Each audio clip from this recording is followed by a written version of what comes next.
this world, evil lurks. It quietly waits in the shadows, silently stalking until it decides to strike. Evil hides among the crowd, pretending to be your friends, your colleagues, your neighbors. When evil strikes, it does so brutally and without warning. Prepare yourself for the dark world of the macabre while we investigate notorious evil.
Motherfucker. Thank you, full on the mouth. Okay. So what I was saying. I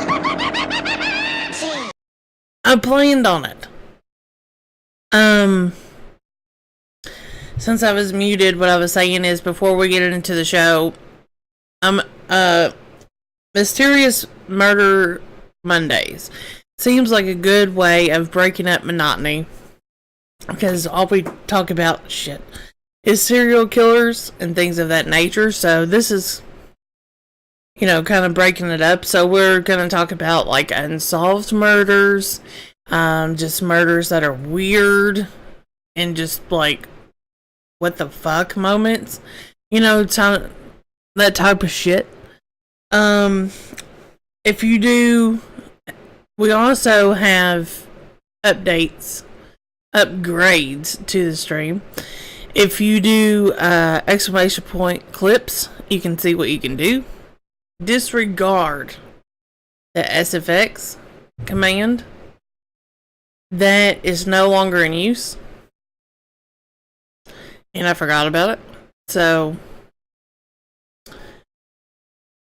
no problem, Jack.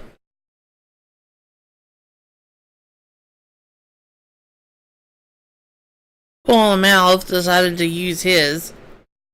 Yeah.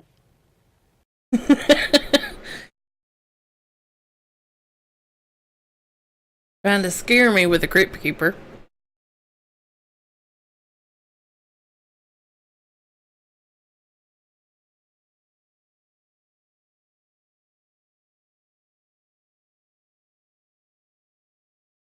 They said, hell no, we ain't playing that shit. You are ugly. You are ugly.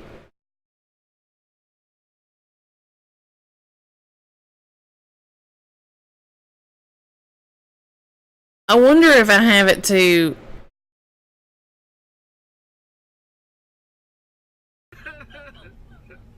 She didn't even give me a rimmer.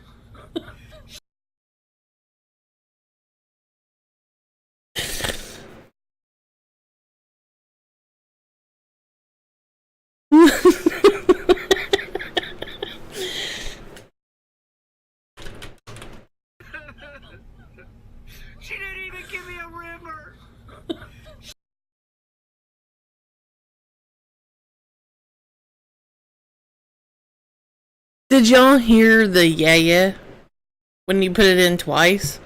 I might have to change the like, I don't know if you can do,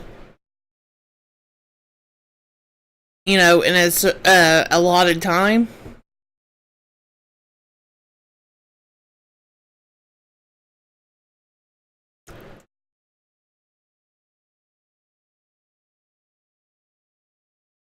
It's not working for you, Jack. Oh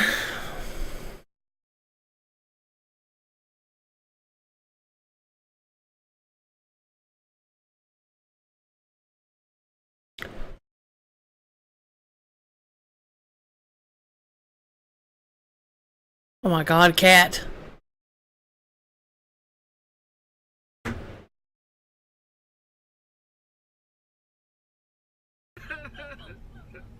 She didn't even give me a river.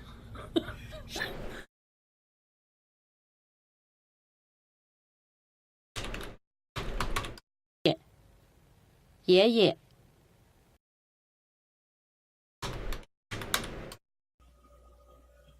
Nick, I'm mad at you.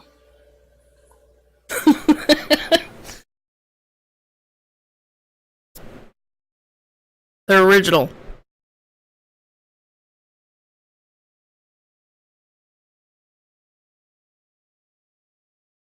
Yeah.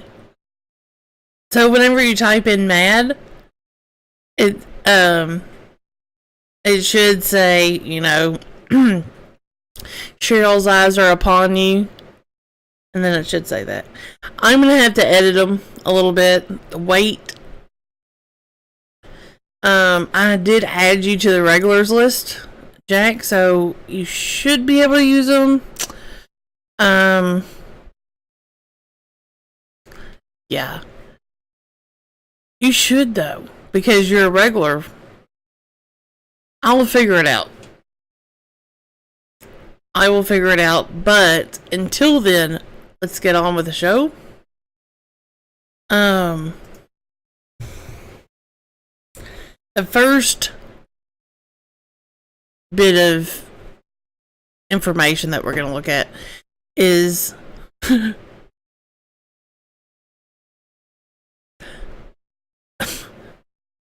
the grammar Nazi is here. We're going to look at the Villisca Axe murders. If you don't know about this, this is kind of famous. A really quick, this fucking mouse. I'm sorry, I'm having little issues. Okay, so the Villisca Axe murders was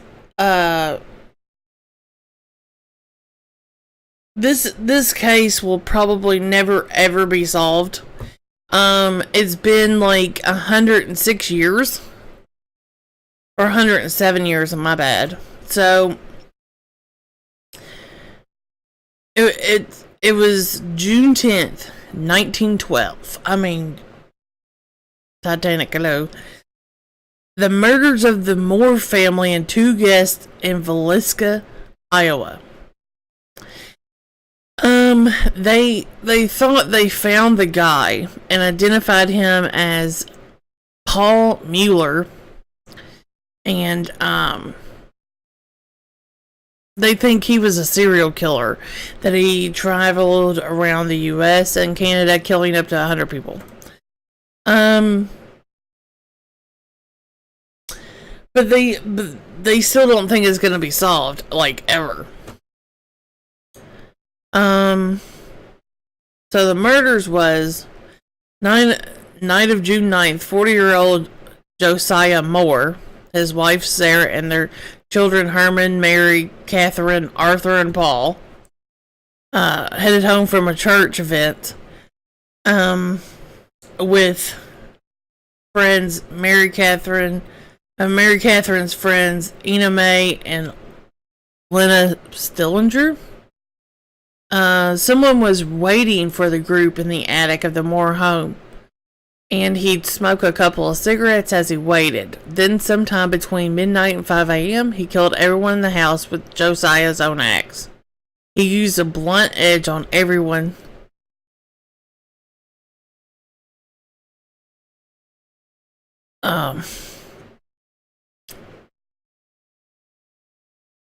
And Josiah, who received more blows than anyone. A slab of uncooked pork sat beside the axe in the guest room where the Stillingers were killed. All the curtains in the house were closed. So, that is really creepy. Just think. You go out to like an event. Let's say you go out to a movie because you're out a couple hours. Some guy breaks into your house, is in your freaking attic, and you don't know, and you come home and then you're killed because somebody's sleeping in your attic. That is really creepy. That really happened, and it's a very big possibility that people do that. That is scary shit. What's up, Chad?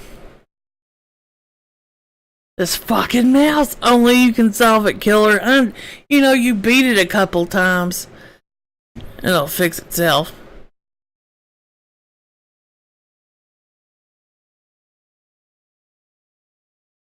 That's fucked up. What's fucked up? That I can solve things? 24 Blaze It? Black Christmas. Me and my friend Cosmo Bubba went and saw Black Christmas, but I don't remember at all the movie was about. But let's see this little video about it. No, that some dude sat in the attic and murdered an entire family for no reason. Yeah, they think that the guy that they caught was a serial killer, so it makes sense why he would just randomly kill somebody. They always think they got it figured out. In the middle of the night on June 9th, 1912, a family of 6 and their 2 visitors were murdered in Villisca, Iowa. They were bludgeoned to death by someone with an axe, and to this day, their murders remain unsolved.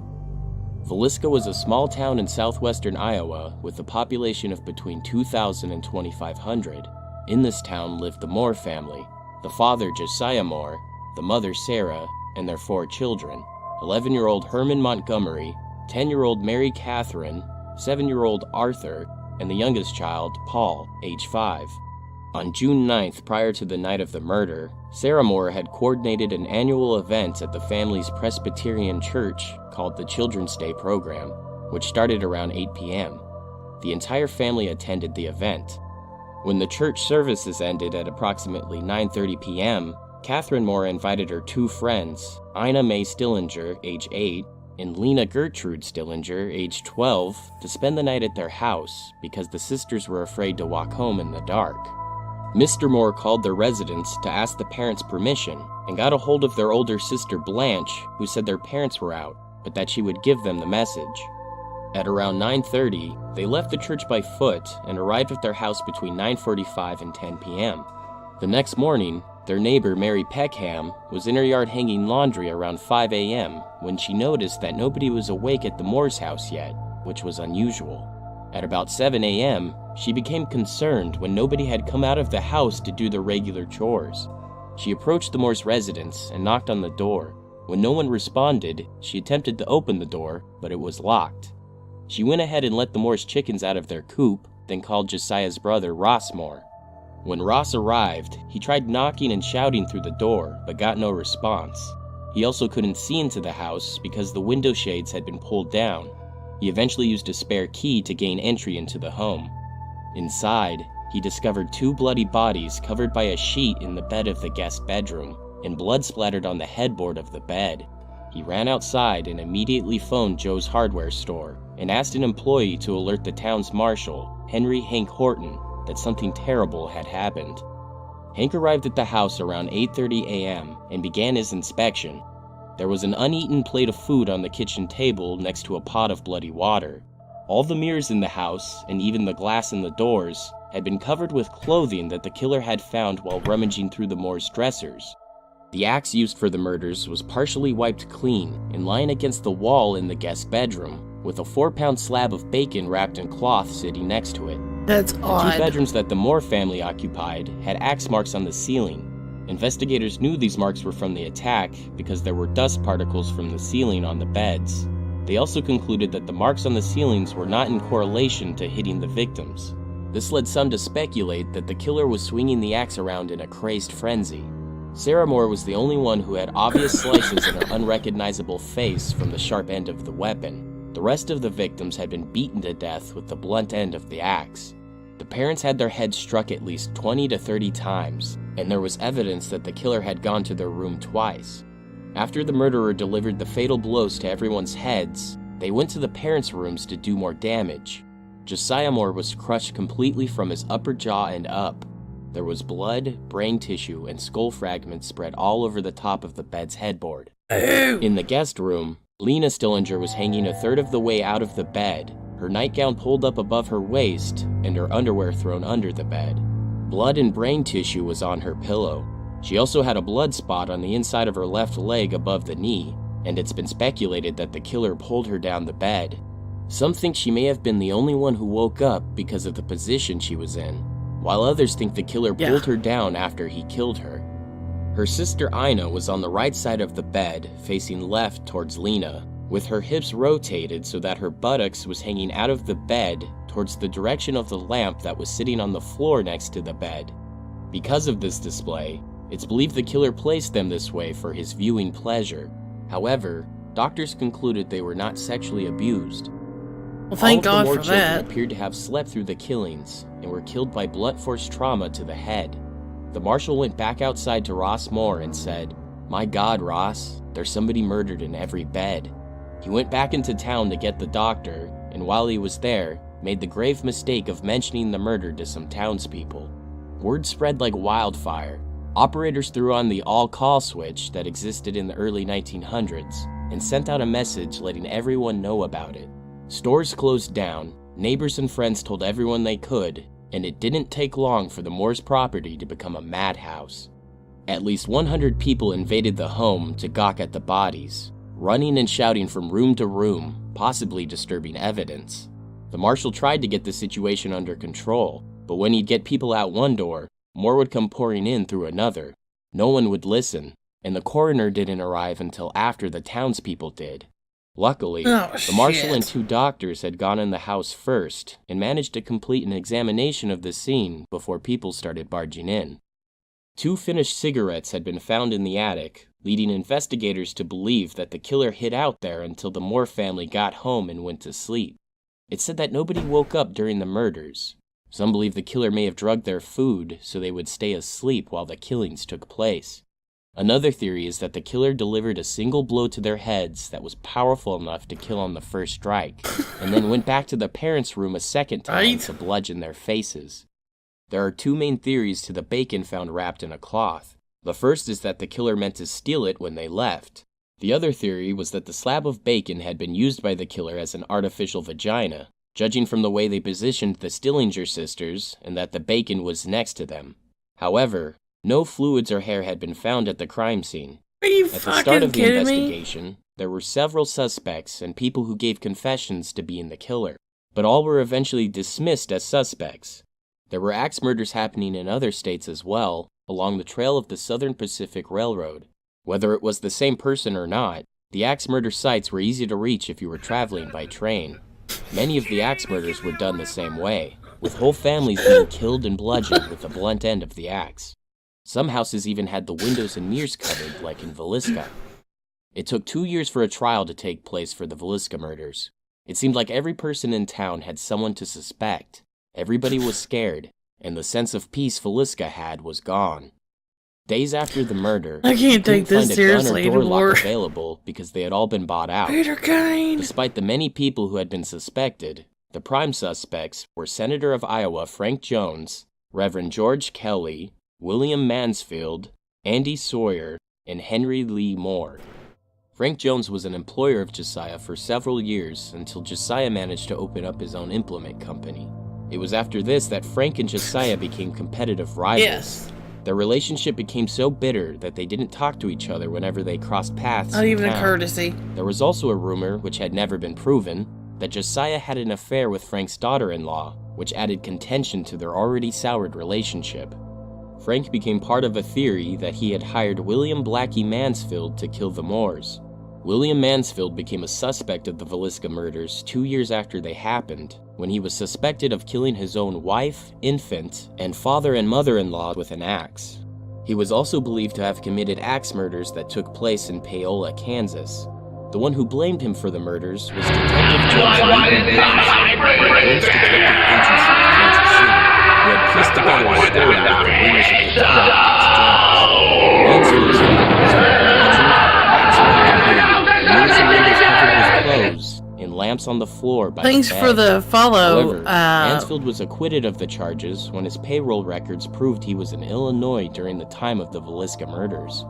Mansfield later sued Detective Wilkerson and received I'm gonna butcher your name. $2,225.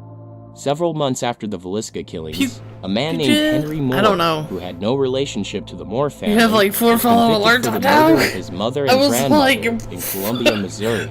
I thought it was after killing you. them with an axe. A federal investigator believed he was responsible for the Villisca murders, as well as 22 other axe murders across the country.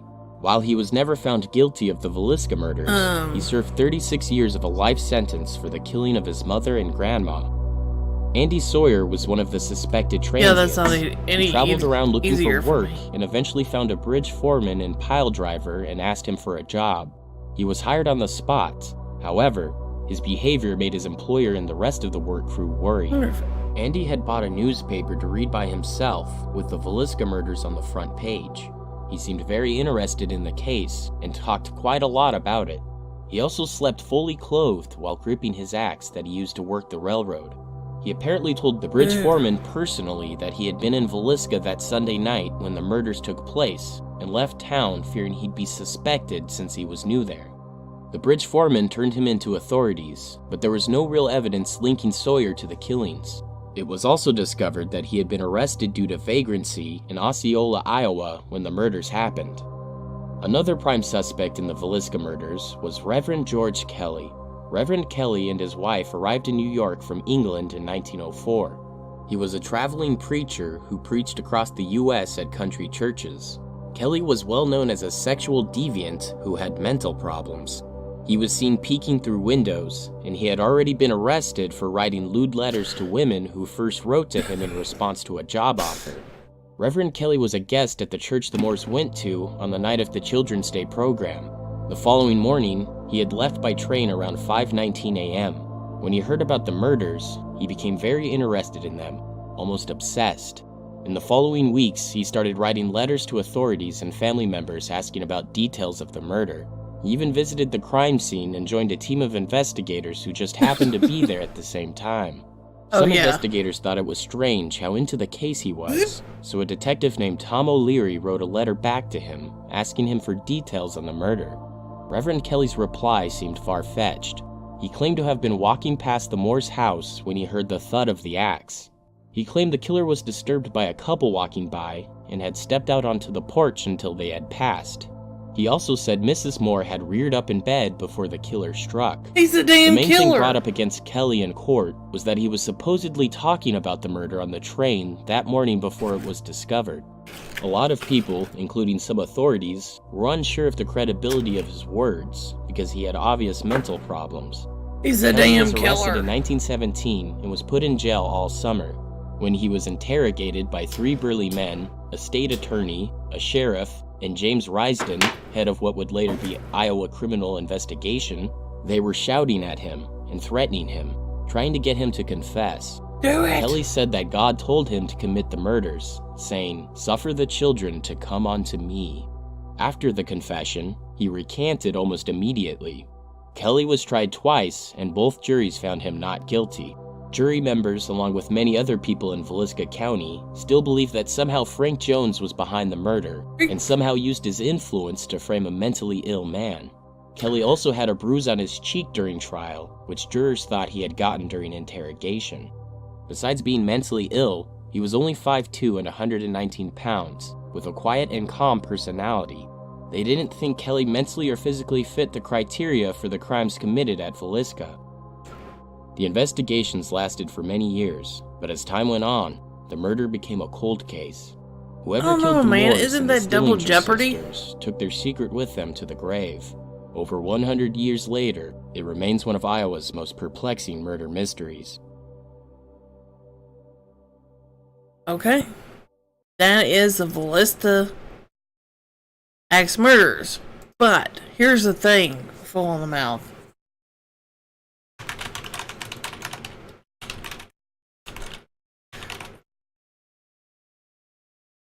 Okay, so this was in 1912. And for the people, if you don't know what double jeopardy is, double jeopardy is a defense that proves like he got into trial twice. You cannot try someone on the same or similar charges on the same facts following a valid acquittal or conviction. So if I murder Joe Blow and they have all these facts that I did it, if they try to try me again like they did that guy, and it's the same person, it's the same facts and shit like that, it won't fly. It don't matter if I'm guilty or innocent. Double jeopardy. You cannot do it. But here's the thing. When was double jeopardy passed? When was it recognized? Because, United States, okay. This was in 1912. Did it actually exist in that time frame?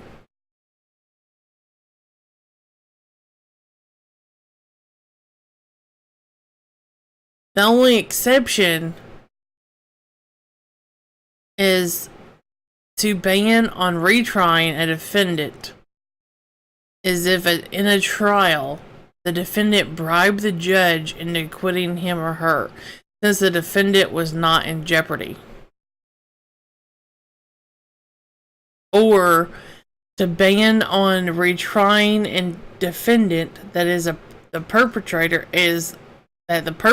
can be retried by court material in a military court if they have been previously acquitted by a civilian court and are members of the military.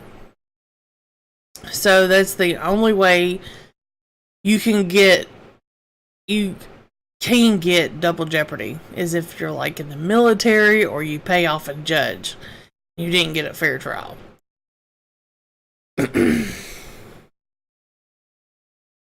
So, I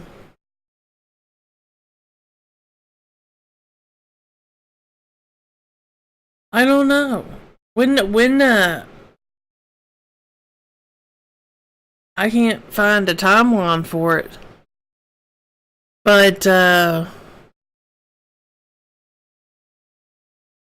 okay, hold on, let me see. It's not weird sleeping with clothes on in an axe grip tight, yeah. Sleep with one eye open. That's for him. Haha, the dude of the modern times would send dick pics.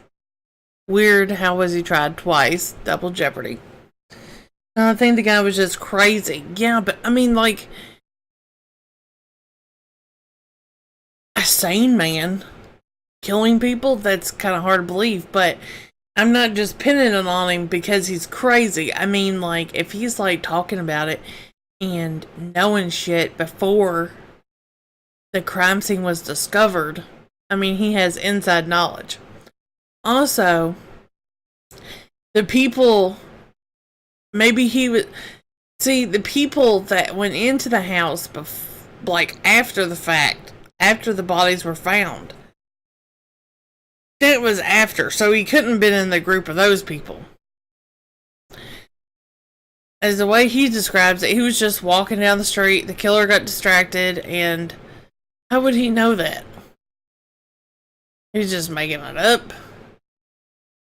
I mean, he was in the area and he went in to the house.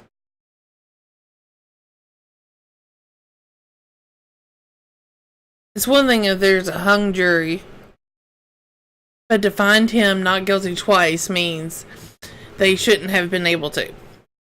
A hung jury, are you talking about if they can't decide whether they're guilty or not? Or innocent, they cannot come to a conclusion? O.J. Simpson can never be tried for murdering his wife. It's the Fifth Amendment. Yeah, yes, it existed.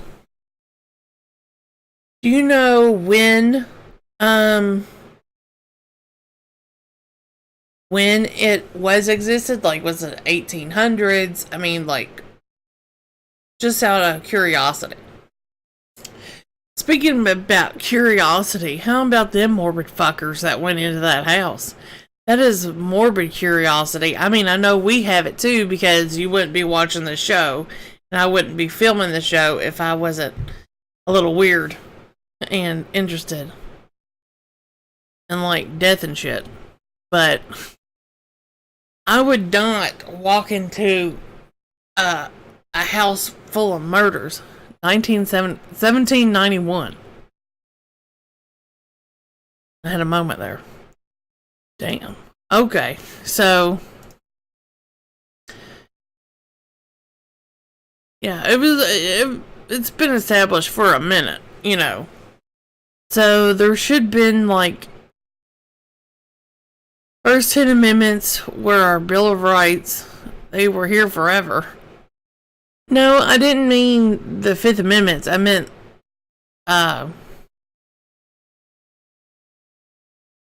wait a minute. You're saying so double jeopardy? Double jeopardy is the Fifth Amendment. Oh my god, I'm questioning so many things. They didn't have TV back then. So, oh. But did you see that the operators broadcasted it to everybody, so everybody would have known? They didn't have TV. Oh, we can't watch the murder on the screen. I'm gonna get a bird's eye view of all the brain matter. That's just fucked up. Fifth Amendment covers legal things. I know that the Fifth Amendment, I think that's your right to remain silent. Like, that's where that comes in, right? When when a cop reads you your Miranda rights, you plead the Fifth, you don't have to answer. Okay, I got you. I'm picking up what you're putting down, man. I got you. Okay, so do you have any other questions, concerns, comments about this one?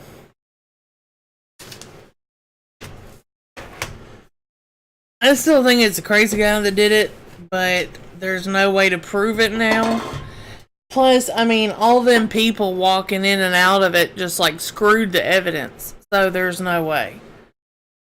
The only thing they got was, okay, they died from blunt force trauma. That's it. They didn't even have a way to... If he did that now, we'd find him. We'd get him. Like, the Golden State Killer was just caught. 42 years is a long freaking time of not being caught. We're going to talk about him in later on this week. We're going to talk about him and review his stuff. Did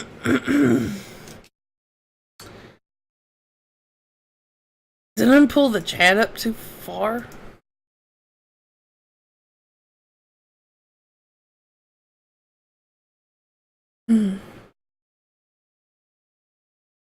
Hey. Yeah. It's not even getting everything full, and the mouse says. The only way I can think of them doing two trials is if they said, hey, you killed the wife, we're putting you on trial for the murder. Second one is, hey, you killed the father, we're putting you on trial for his murder. Yes. Yes. They have to be different people, different facts, different things, because that's the only way. And I read to you the only exemptions is if you bribe the judge and you didn't get a fair trial. And also if you were acquitted, you have to be acquitted from civil court and then tried in a military court if you are a part of the military. That is the only way they can charge you twice and get away with it. Or try you twice.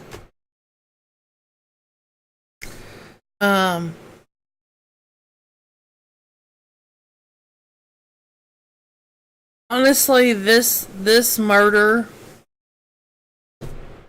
Okay, wait. I got some things. Okay, let me just say this. This murder, when I first heard about this, creeped me out. It is the creepiest thing I've heard in a while. Because somebody's sitting in your house and you don't know.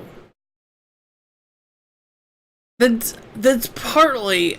I'm afraid of closets. I mean, I know that sounds stupid. But this is why. People do this. People actually hide in your closet. It's actually kind of like a boogeyman. But it's not fake. I mean, he's like a real person. Like, these real people are really fucked up. And can harm you in the safety of your own home. So it's really scary.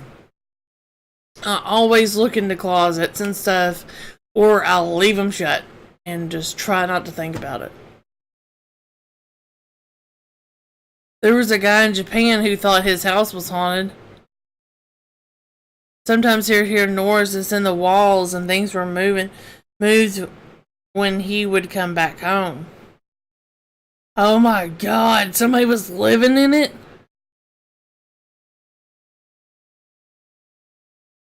Was somebody living in the attic or the wall?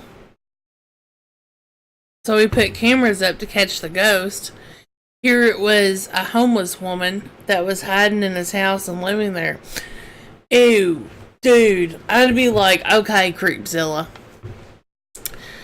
We're gonna square up. You need a place to live. I totally understand that. And we can get you help. But you ain't gonna be living in my house being all creepy and shit. You know what I mean? That shit's creepy. Bruh. I don't know how to make this chat better.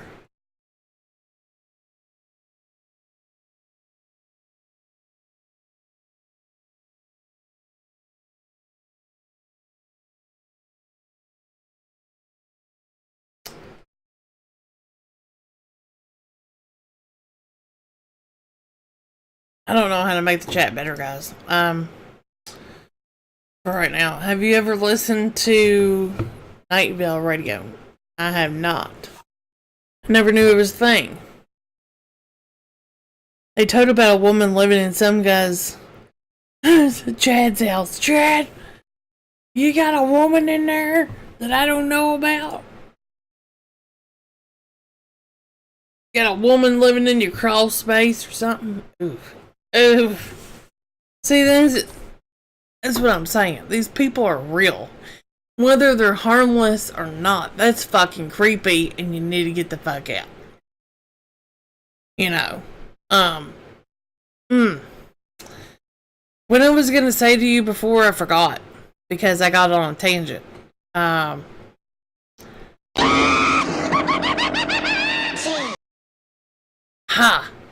You ain't gonna get me. You know why? Because I turned his ass down. Boo! Boom! Dick, I'm mad at you. Jack, I'm mad at you.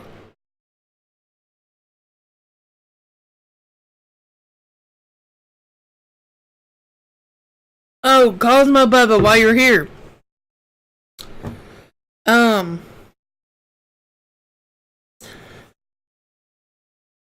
For the mods, I'm giving them their own sound effects. So, this is full on the mouse.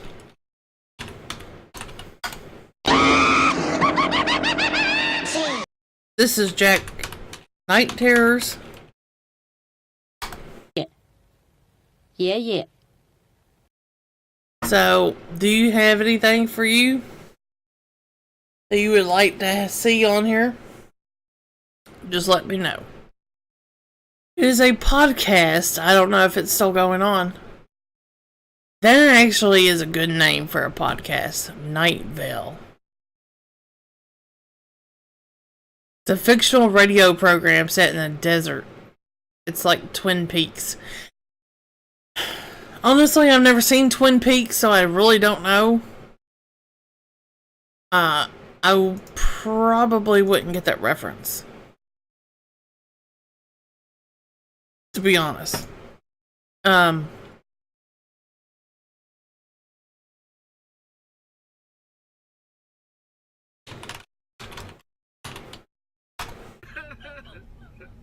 She didn't even give me a river.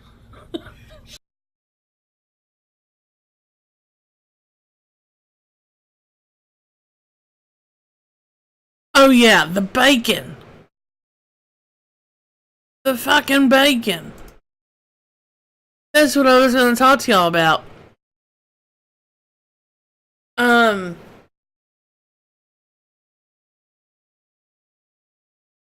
He said, well, you know, he might have wanted to steal it. Okay, that's plausible. Instead of like, oh, he wrapped the bacon up and it was beside these dead bodies. So instead of being a necrophiliac, he's having sex with the bacon. He's putting that grease to work. Oh my god. What? That is the most ludicrous thing I've ever heard. If he's gonna go that far, he might as well just do it. But he's not a monster. Anyway. Getting off topic. So the next thing we will be looking at. Have you ever heard of the Hinter Catholic murder? Don't act like you never want to have sex with bacon. That shit is delicious. Cosmo, just because it's delicious and sometimes it tastes better than sex doesn't mean I want to do it. You know, like, I'm all for smothering bacon all over my face and shit, but I've never thought about having sex with it. I think that's just you and full on the mouth, apparently. Anyways, Reapers. This is a famous murder of another family. Their maid, and I believe that's it. It's kind of like the one we just covered, the Villisca axe murders.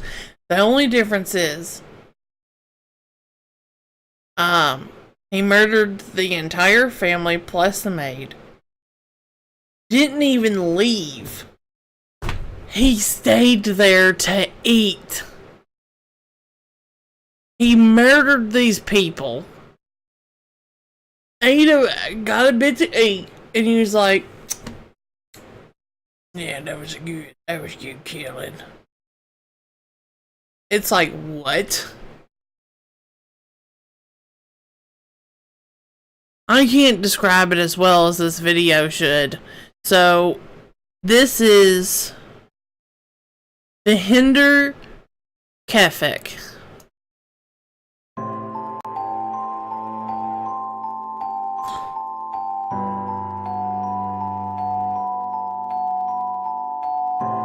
In a place today known as Bavaria, Germany, 5 members of the Gruber family, including the family maid, were murdered in cold blood. It was March 31st of 1922 when the murders were committed, and early April when the bodies were found.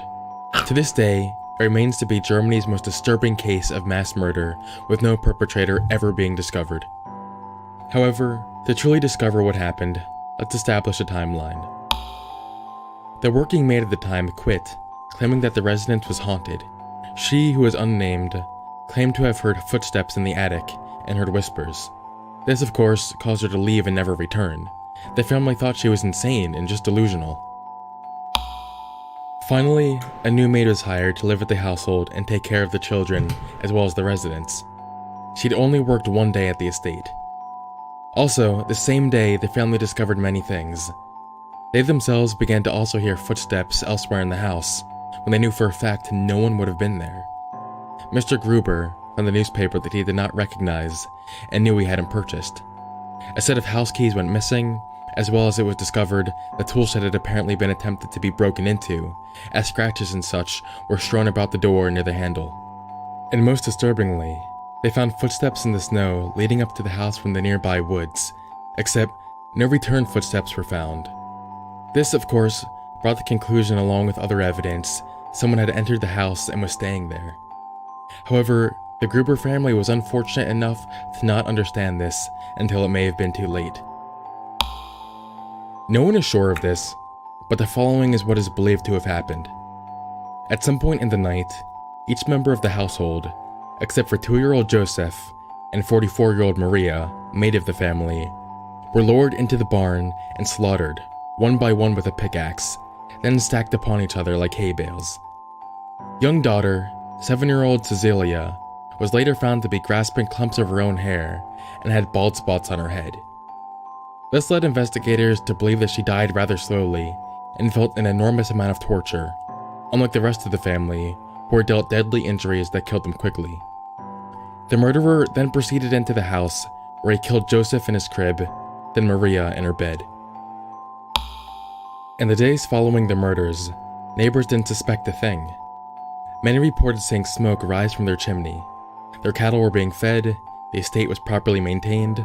The postman even claimed their dog was tied up outside when he was delivering mail. On April 4th, locals grew concerned and investigated the residence to find 4 gruesomely murdered bodies covered in hay in the barn, followed by Joseph in his crib and Maria in her bed, all brutally murdered with a pickaxe. Immediately, local police began investigating. The man who stood out the most in the investigation was their neighbor, Lorenz Schlittenbauer, who also led the search party to find them before stumbling across the remains at the residence. He was a key suspect, as apparently he had an affair with Mrs. Gruber, and believed that Joseph was his son, even though Joseph was actually the result of an incestuous relationship with her own father. One popular theory points to the widowed Victoria dead husband. Even though it was recorded that he was killed in action in the trenches of France in the First World War, some believe he actually didn't die and returned only to find his wife with another man, leading him to go into a rage and methodically plan and execute their murders. However, police chose to believe the reports of his fellow soldiers seeing him die, though for some reason his death was never recorded. A year following the murders, the residence was torn down and a monument was erected in its place, honoring the victims. Erect. The last person to be interviewed in relation to the case was in 1986. Over 100 people were questioned in their involvement, with not a single one leading to an arrest in relation with the mass murder that took place. In 2007, the German Police Academy, despite suspects being dead and evidence being destroyed, studied the infamous case and narrowed it down to one person. But it was too late, as they had been already dead for many years. With this in mind, they decided to not release who they thought had committed the murders in respect to the living relatives and descendants of the suspect. But still, to this day, no one was for sure who committed the murders, and perhaps whoever did took it to the grave with them. Thank you for watching, and I will see you on the flip side. See you on the flip side. Okay. So what do we think about that? It's always the freaking neighbor, right? I don't know. That's weird. Like, okay. Slaughtered the whole family, took most of them in the barns, stacked them up like hay bales, killed the other two. I did their chores. I fed their animals. I ate. I stayed there. Like, I mean, he literally lived there, pretty much. And he was like, eh. I don't know if that's like something. Well, that's something not a normal person would do, but I was like, is that something that people know how to do in those days? Or do you have to be a farmhand to really know what to do to maintain the property? Because that would point to the neighbor, because I think the neighbor had a farm. So that's kind of weird, right?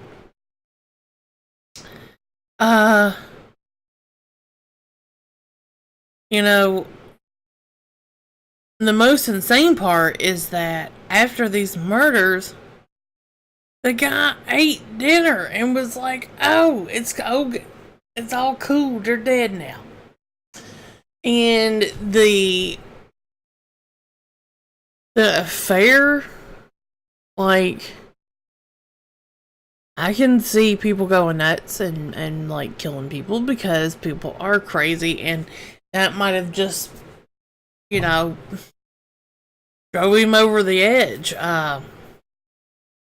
You never know. I mean, people have certain shit that they can't take no more. They go absolutely nuts, or something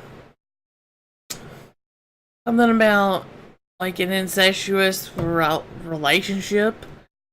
That's awful, but I don't see how that would contribute to murder. I could see the jealous lover like the affair. I don't know. It's something that will never be solved either. And like they said at the end, that they wouldn't name who they thought it was because he was already dead, and there's no reason to just bring that out there and ruin his reputation and his family's reputation. So that was a thoughtful thing, but people kind of want to know, you know, who did this. It's not like, I don't know. I just don't feel that Ed Kemper, if he had a daughter, people would harass her for him being a murderer, which he doesn't, as far as I know. He only had a fiance. I don't think he bared any children, but you know, if Gacy had kids or something, never mind. I don't want to think about that. You know, I don't think that the legacy of them being a serial killer would follow them so much. And like they be like hammered to death.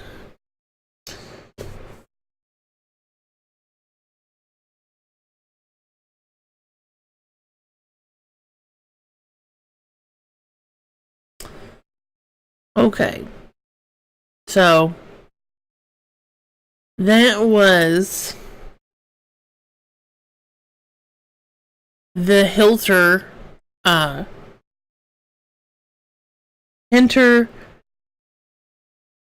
Kaifek case. I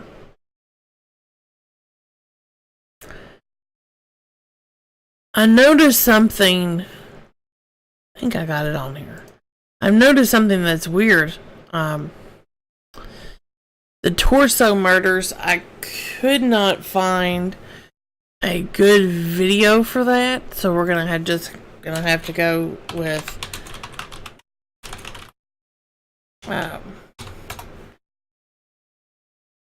Wikipedia on that one. But this was Cleveland, Ohio, right?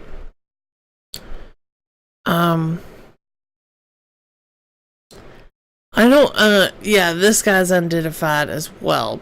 He was the Cleveland Torso murder murderer, was an unidentified serial killer who was active in Cleveland, Ohio in the 1930s. Damn. The killings were defined by the dismemberment of 12 known victims and disposal of their remains in the impoverished neighborhood of Kingsbury Run. Despite investigations of the murder, which at one time was led by famed lawman and Cleveland's then public safety director, Elliot Ness. Oh! The murder was never apprehended. Elliot Ness was on it? And they couldn't find him? Really? The Untouchables are on the case. Failed. A victim suspected is between 12 and 20. Damn.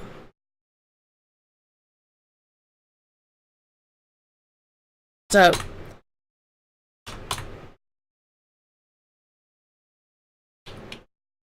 the victims of this murderer were usually drifters whose identities were never determined, although there were a few exceptions. There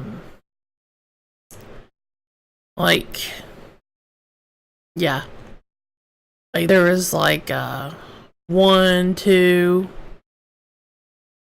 two exceptions to that. Most of them were Jane Does or John Does. And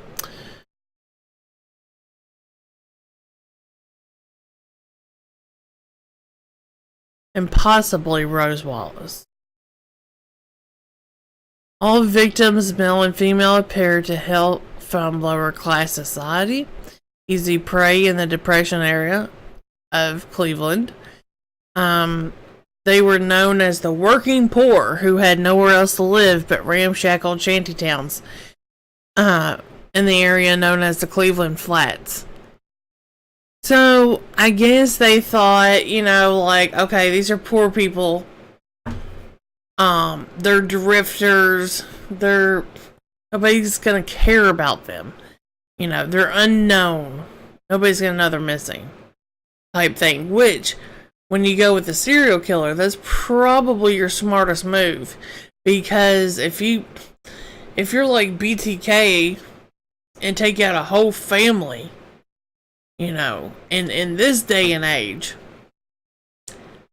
yeah. That's not good. But he went undiscovered because he was smart on how he did it. But you know how many people out there are killing families and shit? How many are killing drifters and stuff? They still get caught, but I think you have a hell of a lot chance less than just killing drifters in a not so small town in a big city, and you have less of a chance. The torso murderer always beheaded and often dismembered his victims, sometimes also cutting the torso in half. In many cases, the cause of death was the decapitation or dismemberment itself. Most of the male victims were castrated. Oh, he cut off the dick. Some of the victims show evidence of chemical treatment being applied to their bodies. Oh, fuck. Many of the victims were found a considerable period of time following their deaths, sometimes a year or more. Oh, God. Made this identification nearly impossible, especially since the heads were not found.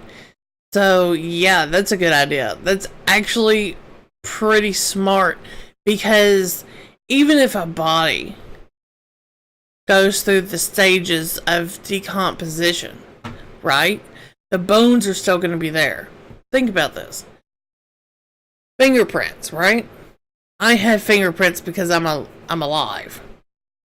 When you die, when you get to the stage of rigor mortis, you know, you still have fingerprints. When you get to the stage of putrefaction, you ain't got shit no more. You are just a big glob of tar, pretty much. So, before putrefaction, you could maybe find out who it is. With the head, all this could rot away. The hair, the skin, the eyeballs, you know. What's left is your teeth.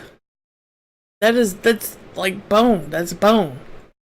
So, dental records is a good way of identifying.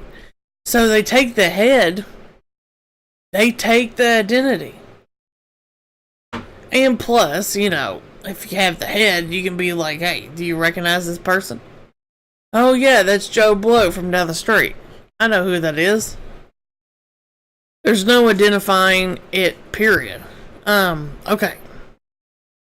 So, during the time of the official members, Elliot Ness held the position of public safety director of Cleveland, a position with authority over the police department, and kind of like the FBI,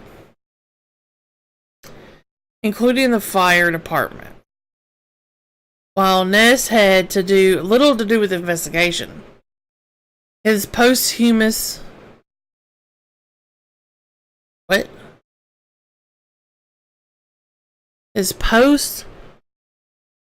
reputation as leader of the Untouchables had made him an irresistible character in the modern torso murder lore.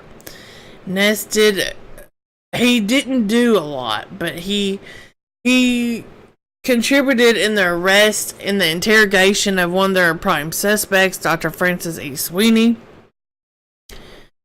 as well as demolition of burning Kingsbury Run. So, at one point in time, the killer even taunted Ness by placing the remains of 2 victims in the view of his office in City Hall.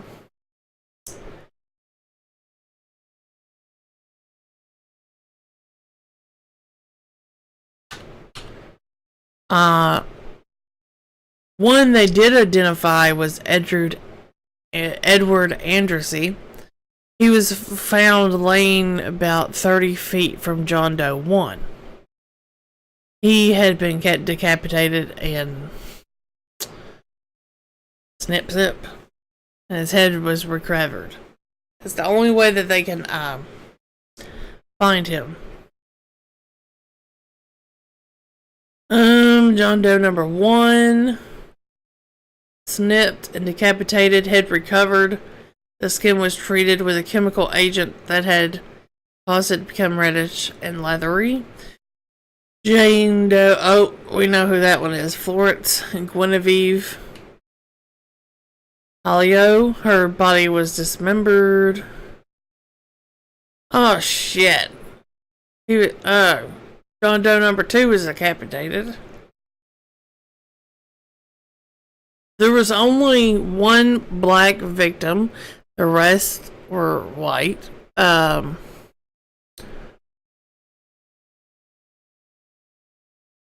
unidentified body was found at the same spot as the 1934 non-canonical victim, nicknamed the Lady of the Lake. The head was never found. And they give you the locations, the dates, how long they were there. I mean, the longest one of them. So it makes me think that the guy was his first victim. No, that's not true. I don't know. We don't know. So yeah, that is the Cleveland torso murder. That's pretty fucked up. I guess they thought it was the doctor because of the decapitation and the dismemberments. Like, who would have the stomach for that? A doctor? Well, that's not really proving much, right? Um,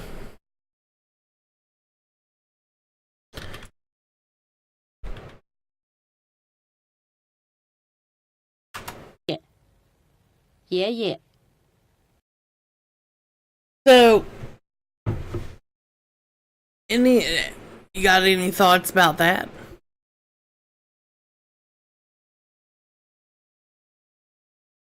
Before we possibly move on to our next one, or our next one will be the Texarkana Moonlight Murders. If you know anything about that, please jump in, tell me what you know. You might know as much as I do, you might know more than I do. Also, with that comes another discussion. It will filter into something related.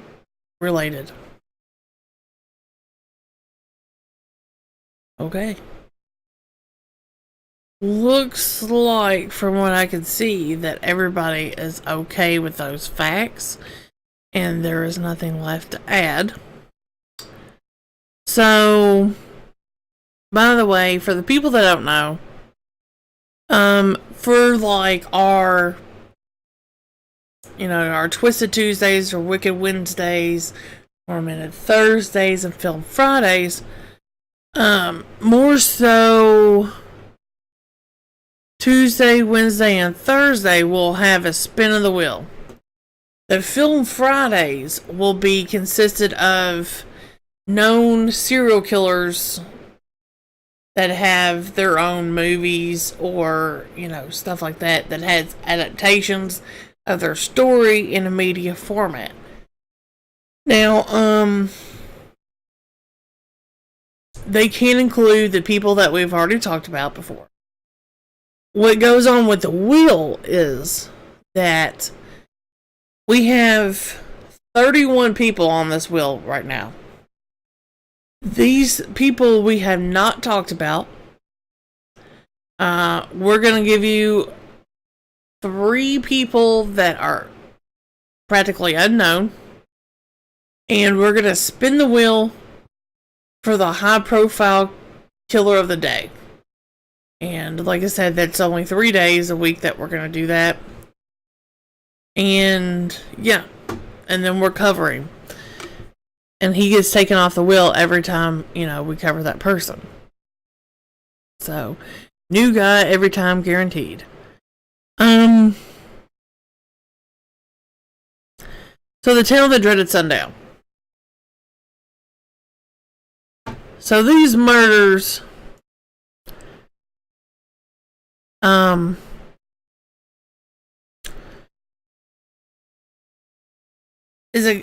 don't know if it's a possibility that maybe they got the idea for Jason in part 2 to wear a potato sack from the Phantom Killer. That's the guy that is killing in the Texarkana Moonlight Murders.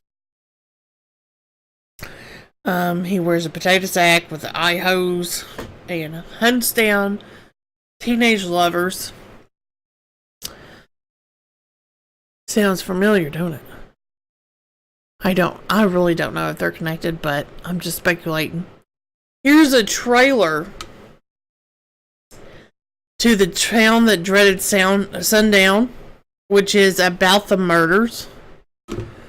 So. Jenkins, age 19, brutally attacked March 3rd, 1946.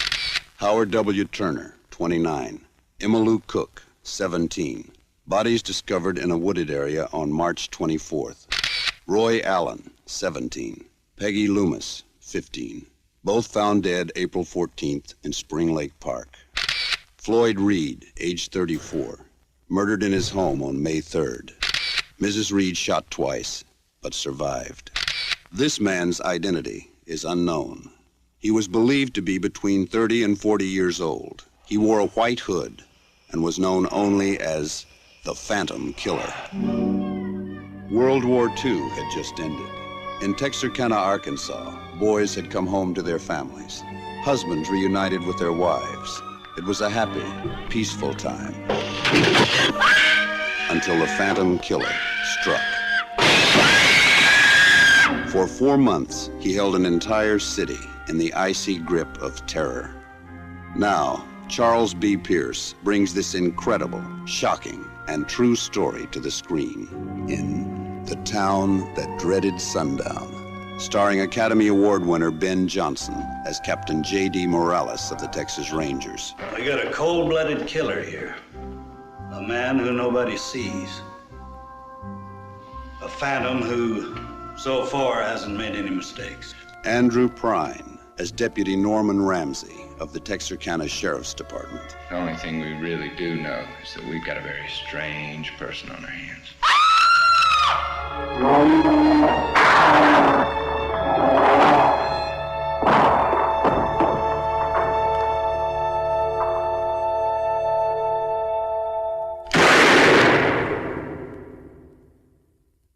The Town That Dreaded Sundown, a true story.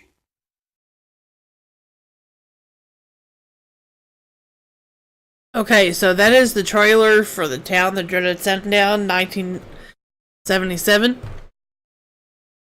Like I said, it was, it's one of those things that probably will be featured on Film Fridays, because, you know, that's what we would do on Film Fridays. But, since it's relevant to these murders, we're going to talk about it. And that pretty much sums it up in a short, simple, sweet way. But, like, I mean, he has never been caught. He was just, you know, of course, like most other things, there was a lot of speculation. But here's the cool thing. Not only is these murders mysterious, really kind of spooky, there is an urban legend. You know, do you ever remember the urban legend growing up about the Hook Man?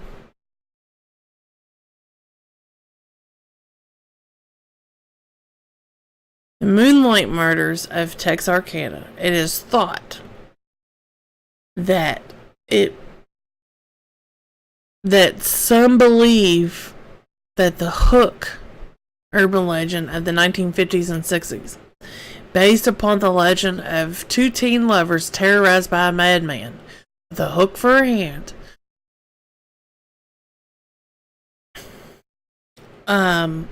was because of this. The Phantom Killer, who in 1946 attacked 5 couples parked on Lover's Lane. So, it's unforgettable. It's unforgettable in Texarkana. That's where they think that the origin is this Phantom Killer. Now, they might be wrong, but I think that is so interesting that something like that can, you know, translate into an urban legend.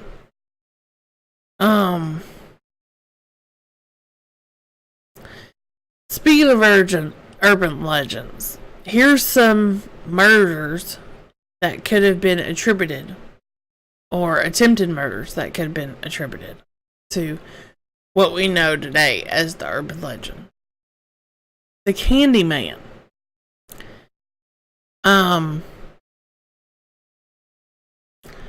What is the fear on Halloween? People tampering with your child's candy. You know, you grab your little basket and shit, and you go to a house, and a stranger gives you candy, and your parents check it, you know, for tampering. Um,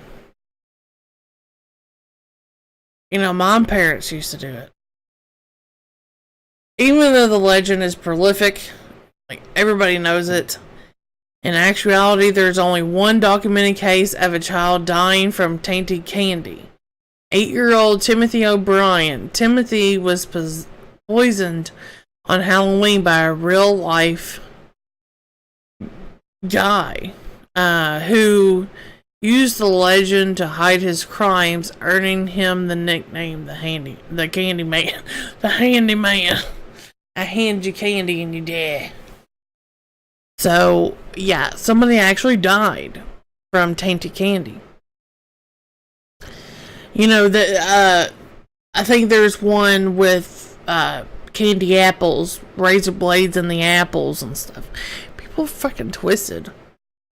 Another one you might have heard of is the babysitter and the man upstairs. As the legend goes, a babysitter, tormented by a twisted caller, learns that the sadistic calls are coming from inside the house, while the babysitters has time to go to the go-to victim, become the go-to victim in many of our horror films. It's the same hold true in real life. Tragically, yes. The unsolved case of Janet Christman, a babysitter who was slain in 1950. So that's the origin of that, because it really happened. That became an urban legend. Most of these urban legends are really based on true events. It just, makes it like a scary tale. The Hook Man, we just explained that is the Phantom Killer. And our final one, the Killer Clown.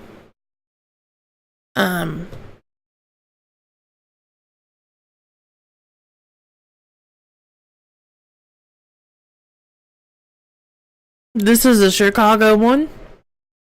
The Phantom Clown scares that have been spontaneously occurring since the 1980s in cities across the globe. Clowns have been spotted in vans trying to snatch children. In this case this is a just-in-case hysteria manifested by fears of clowns, phobia, which means clowns. Or is it something much more? As we explore Chicago's creepy past from John Wayne Gacy to Bozo. Tempted to answer the questions how and why they continue to haunt our nightmares. So this one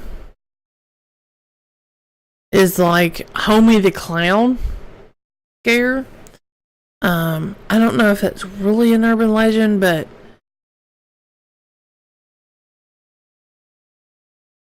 urban legends, who saw Homie the Clown? So it's an urban legend of clowns picking up kids in vans. Maybe that's where, taking candy from strangers is probably the Candyman, though. Just because it's Gacy. He was a clown that picked up kids or young adults and slain them.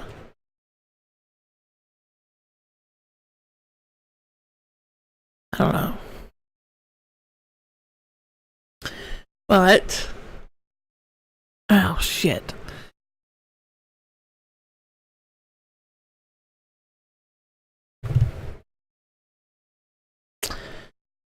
Does anybody have any other stories they would like to look at the origins of? Mysterious murders or urban legends, true meanings that might be murderous or anything like that?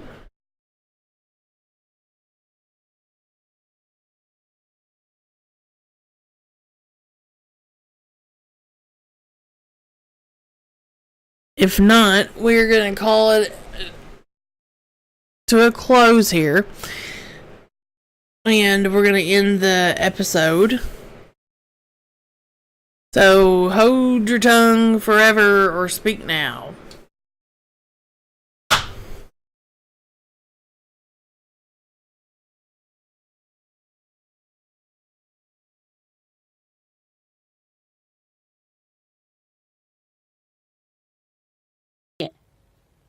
Yeah. Okay. So, I think that's going to do it for us for our stream. Tune in tomorrow at 9 Eastern time. We're going to be doing Twisted Tuesdays, where, like I said, we're going to do the wheel to figure out our high profile guy. And we're going to talk about a few serial killers / murderers tomorrow. Every video, every stream that we do will be on YouTube, either the following day or later on tonight. So, yeah, if you want to rewatch, you can watch the VOD or on YouTube. I have a link to my Discord. If you ever want to join in there, feel free. But yeah, I think that's it, guys. Thanks for coming by.